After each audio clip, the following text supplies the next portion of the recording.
19, 1967, Surveyor 3 landed on the moon in a crater of Oceanus Procellarum, the ocean of storms. With Surveyor's electronic eye, we viewed the lunar surface. With its mechanical arm, we dug a small, shallow trench in the lunar soil. Now, on November 14, 1969, 31 months after Surveyor's landing, men were leaving the Earth to land on the ocean of storms. Charles Pete Conrad, Richard Gordon, Alan Bean, the crew of Apollo 12, the second manned landing on the face of the moon. Their target? The site of Surveyor 3.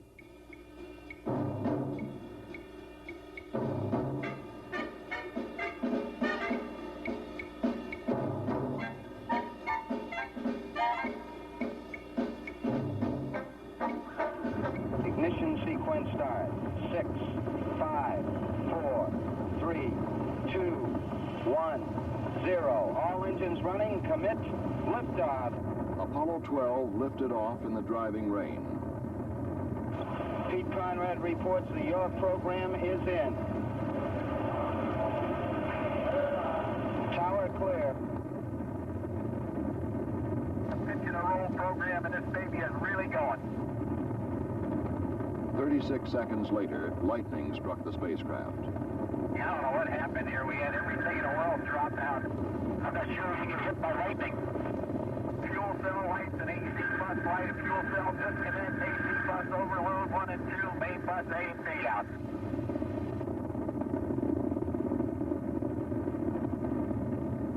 Okay, we're all organized again, Jim. We've had a couple of cardiac arrests down here too, Pete. Hey, I'll tell you one thing, it's a first-class ride, Houston. You got a go orbit, you're looking good. In space and on Earth, they checked out the systems to be sure that the lightning had caused no damage that would endanger the mission. The time for commitment neared. The burn to send Apollo 12 to the moon. Translunar injection, TLI. Apollo 12, Houston, the good word is your go for TLI. Hoopy-doo, we're ready. We didn't expect anything else. We didn't train for anything else, Pete. You better believe it. We have data and thrust is go. Burn looks good. With engine cut off, Apollo 12 was on its way to the moon. Now they turned around to dock with the lunar module and pull it free of the now useless booster. We got a hard dock, Houston. She looks good. The next burn would place Apollo 12 on a new path to the moon. Previous missions had followed a trajectory that would allow them to loop around the moon and, with no further burns, return to Earth.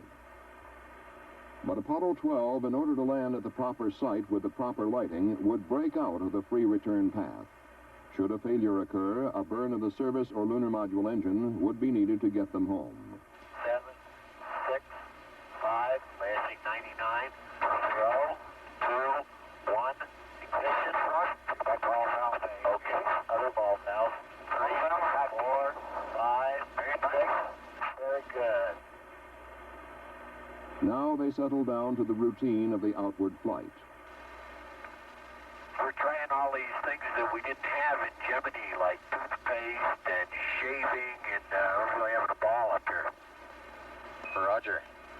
All dressed up and no place to go. Oh, we're going someplace. We can see it getting bigger and bigger all the time. Then, on November 17th, they prepared for orbit around the moon. Our motion to the left is not as apparent as our motion towards the moon, and therefore we have the decided impression that we're going right into the center of that baby right now. Okay, Houston, we're maneuvering to the burn attitude. Roger, we copied that 12.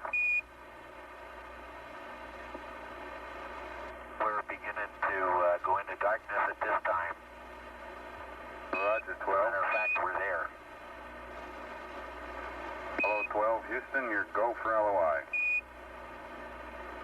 Roger, Houston, go for LOI. Burn checklist is complete to -6 minutes, and we're holding a dead point.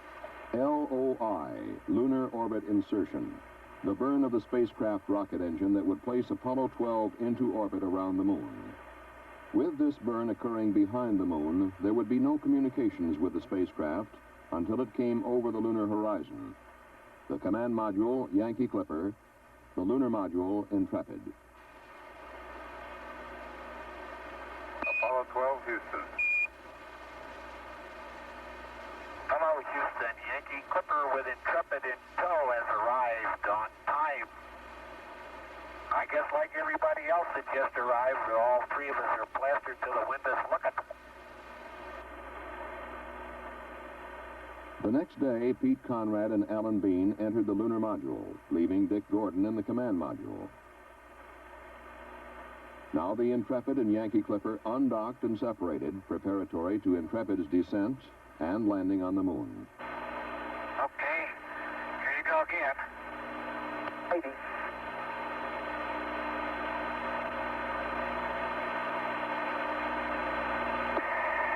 Back off, Dick.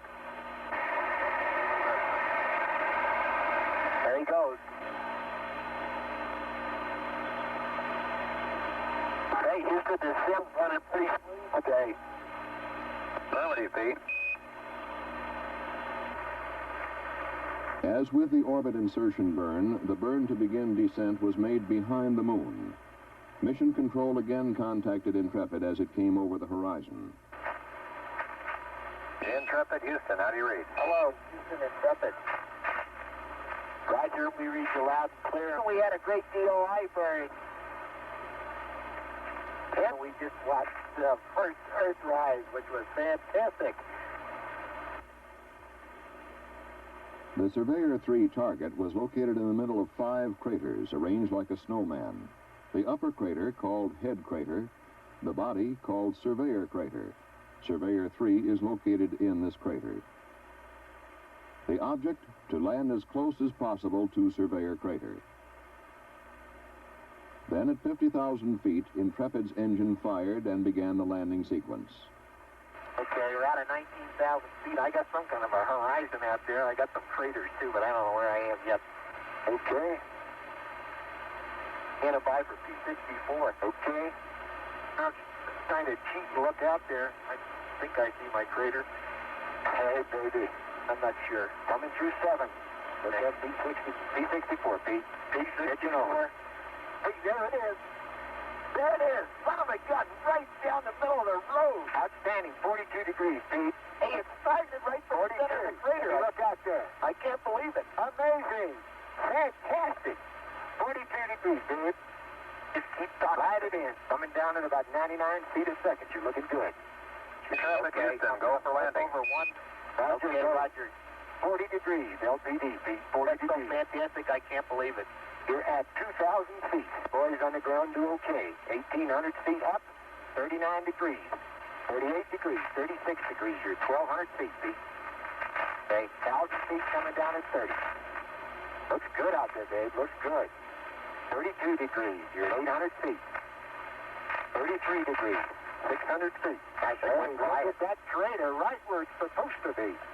Hey, you're beautiful. 240 coming down at 5. Hey, you're really maneuvering around. Yeah. Come on down, Pete. Okay. 10% fuel. 200 feet. Coming down at 3. Need to come on down. Okay. 180 feet. 9%. You're looking good. Gonna get some dust before long. 96 feet coming down at 6. Slow down the descent rate. 80 feet coming down at 4. You're looking good. 50 feet coming down. Watch for the dust. 40 coming down at 2. Looking good. Watch the dust. Coming down at 2 feet. You got plenty of gas, dude. Hang in there. 30 seconds. 18 feet coming down at 2. He's got it made. Come on in there. 24 feet. Contact light. Roger, copy contact. Pro. Yeah, pro. Okay. Storm off. Okay. I'll cycle these valves. You got your descent engine command override off. Yep. a good thing we leveled off high. Yeah. And came down, because I sure couldn't see what was underneath us once I got into that dust. It's a nice place to land. Look at those boulders out there on the horizon, Pete. Gee, me. As Conrad and Bean began preparations for their first trip of exploration, men on Earth began their attempts to fix their exact landing site. They were aided by Dick Gordon, orbiting in Yankee Clipper.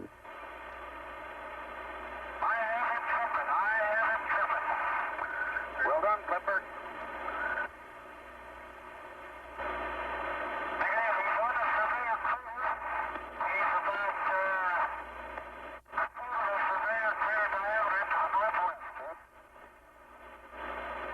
Roger. Gordon using the 28-power sextant for these sightings.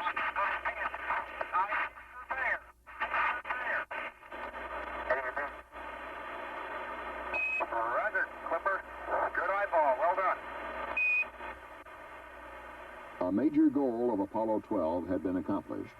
For before men can engage in meaningful lunar exploration, they must be able to select a precise site and get there. But now it was time to exit the Intrepid and begin the exploration and experiments. Conrad climbed out first.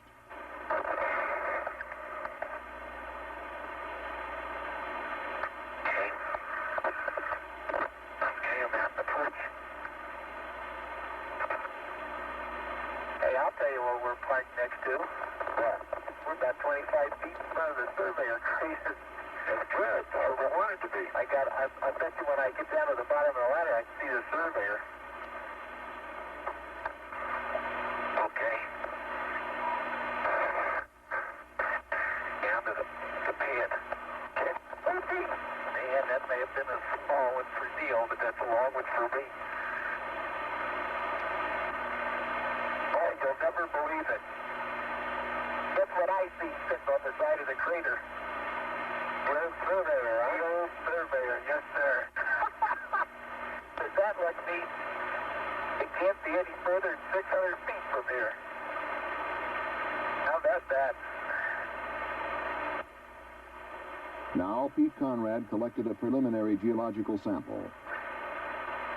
I have the decided impression I don't want to move too rapidly. But I can walk quite well. Seems a little weird, I'll tell you. Don't think you're going to steam around here quite as fast as you thought you were. Hey, Al, you can work out here all day. Just take your time. Dum-da-dum-dum-dum. Dum-dum-dum-dum. Now, Al Bean left Intrepid to join Conrad on the surface of the moon. Good shape. Pull the hatch closed here. Okay. Don't lock it.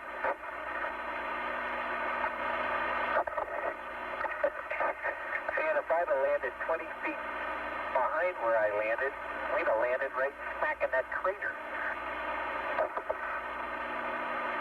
Inadvertently, the television camera was pointed directly at the sun, causing the tube to burn out, the only unsuccessful aspect of the entire mission. Pete, go ahead. Okay. Yeah, we have the flag up. Like I say, I hope everybody down there is proud of it. Yes, we are to put it up. That's affirmative, Pete. We're proud of what you're doing. They prepared an experiments package to be left on the moon, an automated scientific station called ALSEP that would send information to Earth for a year, powered by a nuclear electric generator. Okay. And we'll offload the ALSEP again. Nope. We ought to be able to move out with this thing. They moved to the site selected to set up the station.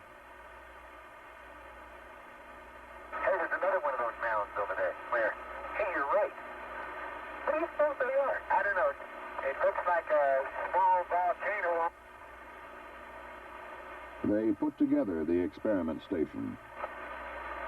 How far do you estimate we're from the lamp? 600 feet? 700 feet? ALSEP, an acronym for Apollo Lunar Surface Experiments Package. Piece by piece, they assembled the station. Okay. I got the solar wind deployed here. The solar wind experiment, to measure atomic particles thrown off by the sun as they strike the moon. A device to measure the moon's tenuous atmosphere. A magnetometer to measure the lunar magnetic field, which would later be found to be 10 to 20 times stronger than many scientists had expected. A seismometer to measure physical properties of the crust and interior. And the data station to collect the experimental measurements and transmit them to Earth. With ALSEP deployed, Conrad and Bean began collecting geological samples. There's just a rock. Look at that. Son of a gun. I gotta have that. They drove a core tube into the surface to collect soil from various depths. Okay, I'm core tubing it right now. Kill. Auger it a bit and pound it. But now it's full length. We show you're 3 hours and 7 minutes into it, into the EVA.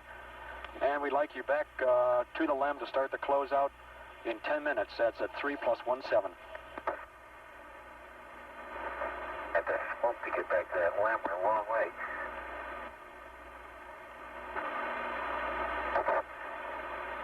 Okay, Houston, we're approaching the ALSEP. Headed back to the LEM. Pete and Al, we're picking up your heavy footprints going by the seismometer. Okay, and then we ought to dust each other off. Man, we are filthy. Okay, coming up the ladder. Gosh, you're shaking the whole room. Sorry about that.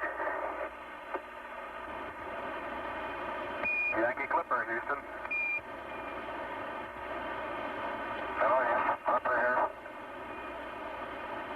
Clipper, you were sort of a forgotten man for a little while. We're all eyes are on you now. We're with you. As Dick Gordon circled the moon, Pete Conrad and Al Bean rested for their next expedition. Their total time on the lunar surface had been just under 4 hours. 12.5 hours later, they went out again. Whoops, wrong step. Okay, Houston. Roger. Copy, Pete. Before they began their geological expedition to the surrounding craters and to Surveyor, they worked around the lunar module, getting ready the tools and containers they would need. We're putting the parts bag on Pete right now. Houston. Roger, we copy that. I wonder what happened since yesterday. I don't know. I think everybody learned a little bit.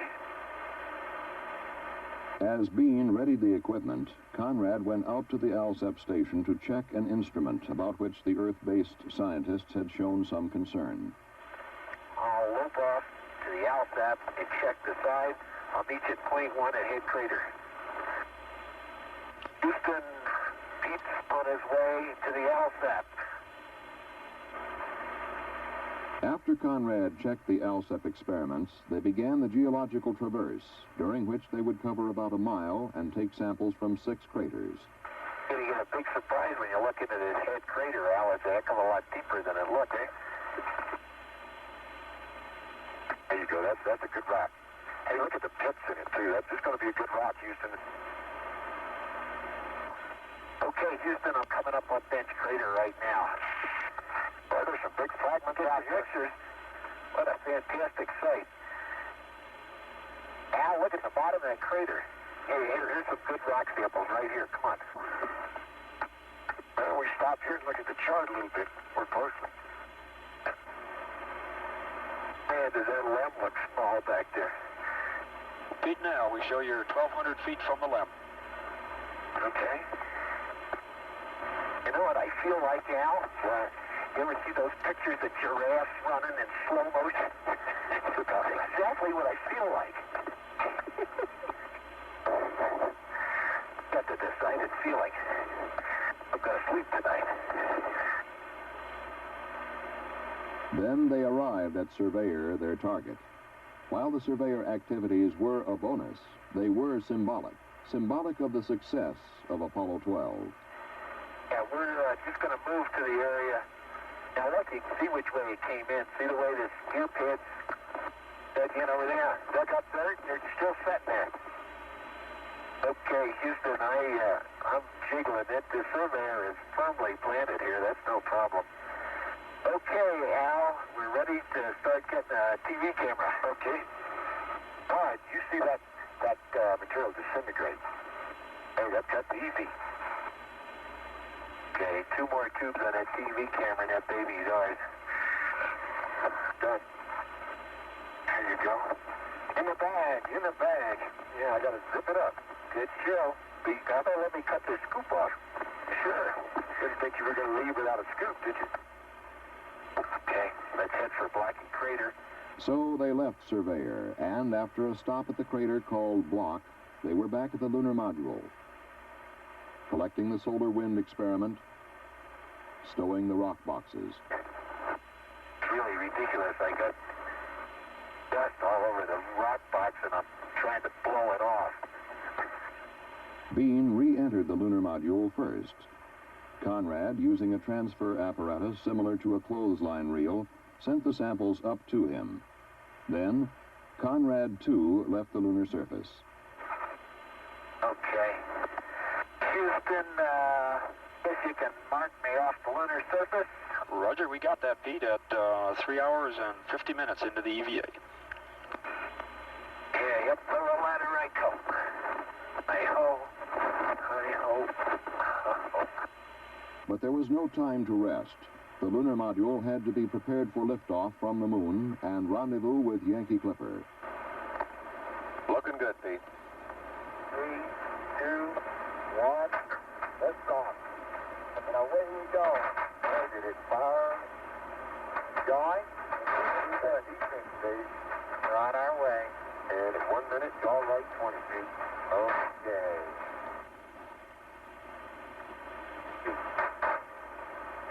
Good jumping.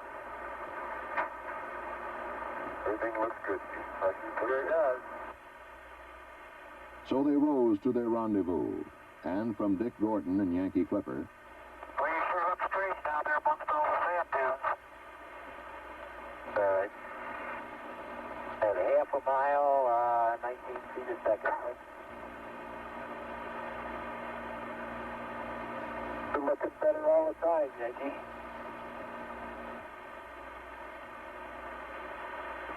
Okay, I'm down to 3 feet a second. Intrepid now station keeping with the Yankee Clipper. the two vehicles moved together for docking.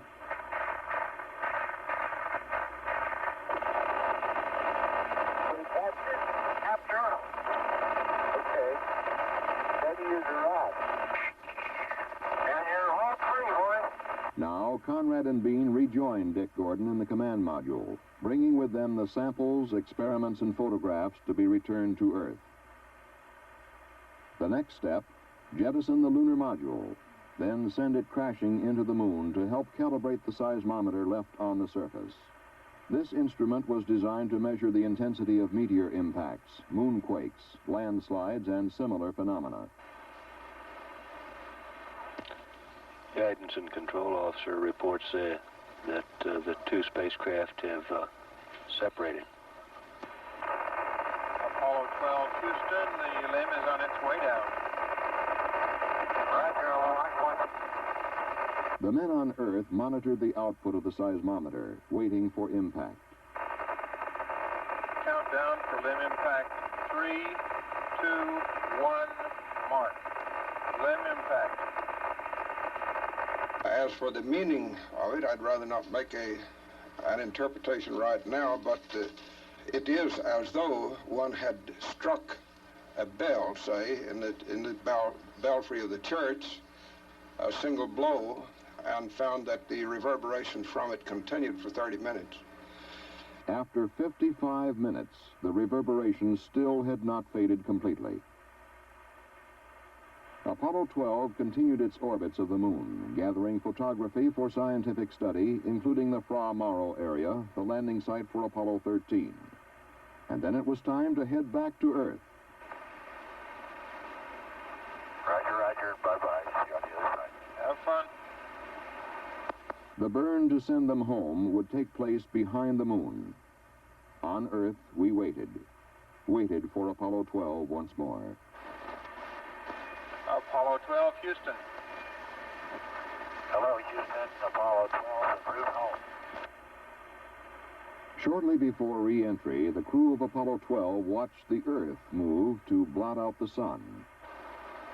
We're getting a spectacular view of that heat gas. We're using the sun filter from the GNN optics looking through it. It's unbelievable. Then Apollo 12 hit the atmosphere of Earth at 25,000 miles an hour. Carriage right on the point. Sarge, we concur, Pete.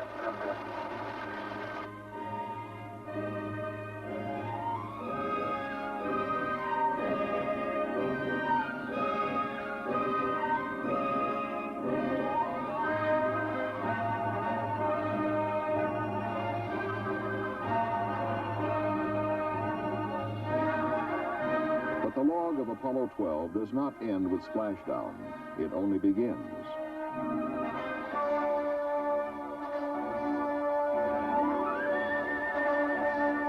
And if I got the grapefruit rock of all grapefruit rocks. Hey, I'm looking at a rock that has all crystals in it. And on the moon, an experimental station called ALSAP sends back its data. Each experiment representing a milestone in our knowledge of the moon. The lunar atmosphere alias side has been turned on, and I'm very happy to say is functioning perfectly. The solar wind spectrometer has been functioning, of course, since they also have been turned on. The seismic experiment, as has been reported, is functioning in all respects properly. I think it will represent a major discovery of completely unanticipated about the moon. We're going to have to throw the book away and begin over again, which seems to be the case for the moon in general.